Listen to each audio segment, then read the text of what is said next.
Donc la vie d'une maman peut être très fatigante, stressante.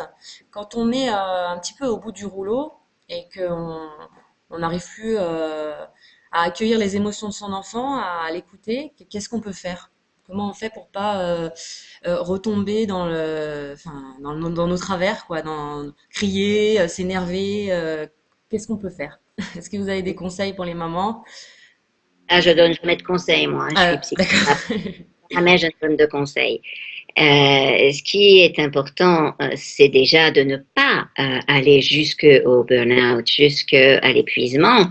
Et il y a quand même des signaux avant.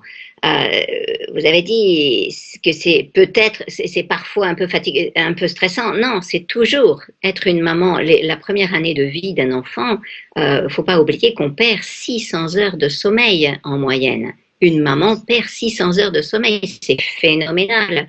Donc, elle est un peu moins fatiguée si elle allait, parce que son sommeil se régule en fonction de l'allaitement, toutes les hormones, voilà, tout joue pour qu'elle soit un peu moins fatiguée, si elle réussit à suivre le sommeil de son enfant.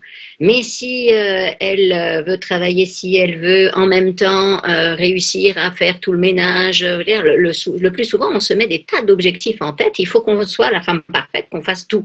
Donc évidemment ça complique les choses et on est épuisé. C'est de toute façon très très fatigant de s'occuper d'un enfant de moins de 3 ans.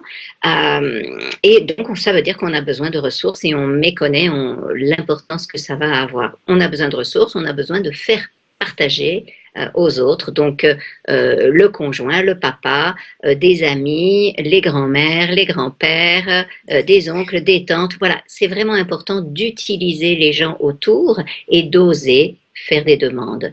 Oser leur demander de eux faire le ménage, oser leur demander de s'occuper du petit de temps en temps, oser leur demander de préparer à manger, etc., de faire tout ce qui peut nous permettre de nous relâcher un peu. Et puis surtout, en fait, ce qui est le plus stressant, c'est la fatigue émotionnelle. Il y a la fatigue physique, mais il y a la fatigue émotionnelle. Et pour ça, bah, de temps en temps, c'est utile de pouvoir pleurer dans les bras de quelqu'un. Alors, soit on a un conjoint ou une conjointe avec laquelle on peut vraiment s'abandonner, on peut réussir à pleurer sans qu'il nous dise mais c'est toi qui as choisi. Oui, Donc vraiment que simplement lui dire tu ne fais rien, juste tu me prends dans tes bras et je pleure sur ton épaule. Et donc hop, on pleure, on pleure, on pleure pour se décharger un peu.